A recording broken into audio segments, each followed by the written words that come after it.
transcription et conservation du Coran.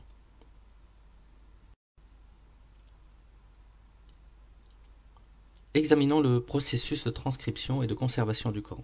Il faut savoir que le prophète avait engagé des scribes pour transcrire la révélation.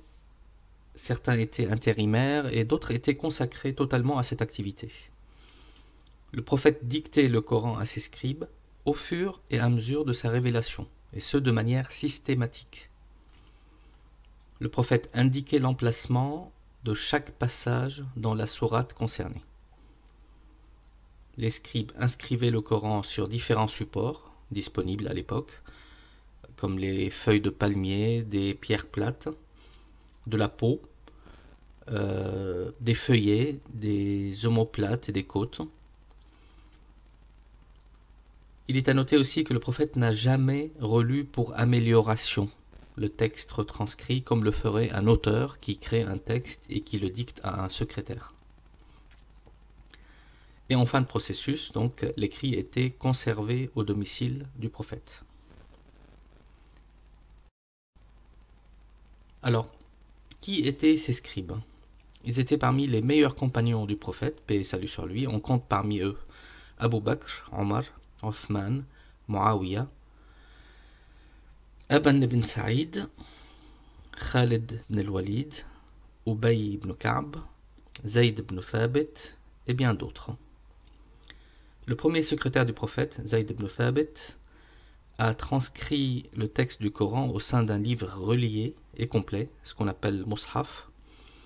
Cette transcription est unanimement reconnue comme conforme à la récitation orale définitive qu'en avait fait le prophète durant le dernier mois de Ramadan qui a précédé sa mort.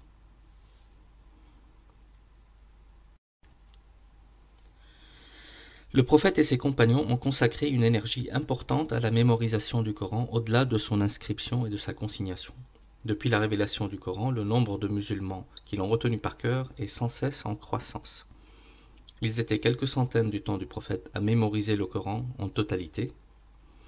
Ils sont plusieurs millions aujourd'hui et plusieurs centaines de millions à mémoriser des parties du Coran par cœur. Concernant l'ordre des versets, cet ordre était indiqué par l'archange Gabriel, qui ne s'exprimait dans ce domaine que sur les ordres de Dieu. Je cite le Coran, donc dans la sourate 26, « En vérité, ce Coran est une révélation émanant du Maître de l'univers, que l'Esprit fidèle est venu déposer. » Concernant l'ordre des sourates, donc la fixation de cet ordre des sourates, selon la majorité des savants, a été indiquée par le prophète qui le reçut de l'archange Gabriel. Alors, d'autres savants avancent que pour la majeure partie des sourates, l'ordre fut indiqué par le prophète qui le reçut de l'archange Gabriel. Et que pour les autres sourates, l'ordre fut fixé par l'effort de réflexion des compagnons du prophète, mais sur la base de leur observation du prophète et de ses récitations. La différence entre ces deux opinions est considérée comme étant purement lexicale.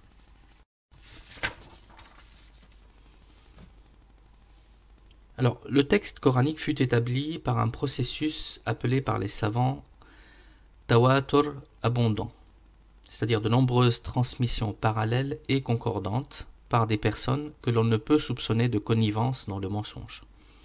Alors, y a-t-il eu des retouches? Avec l'expansion rapide de l'islam et pour la nécessité de diffusion du Coran à très grande échelle, des retouches d'amélioration de la présentation, tout simplement, ont été faites pour éviter les lectures erronées, des symboles de voyelles et des signes qu'on appelle diacritiques, du grec diakritikos, c'est-à-dire qui permettent de distinguer, ont été ajoutés. Ce sont des signes accompagnant une lettre pour en préciser le son correspondant ou pour distinguer le mot concerné d'un autre mot homonyme. Les accents, le tréma, le cédille sont des signes diacritiques de notre alphabet français, par exemple. Les autres touches sont l'introduction de signes marquant la fin des versets, puis leur numérotation et l'inscription des titres des sourates.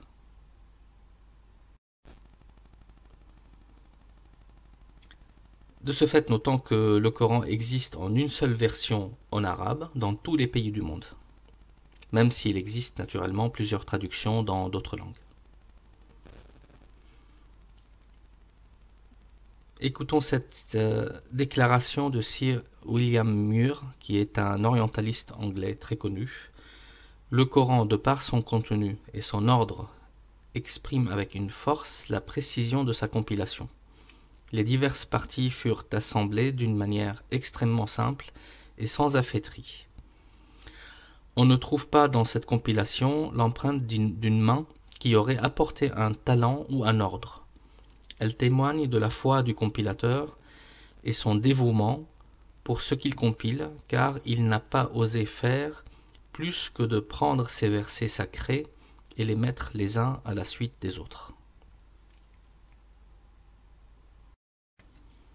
Alors pour retrouver ces éléments et plus encore, visitez notre site dont l'adresse est inscrite à l'écran à la rubrique Le Coran, parole inchangée de Dieu.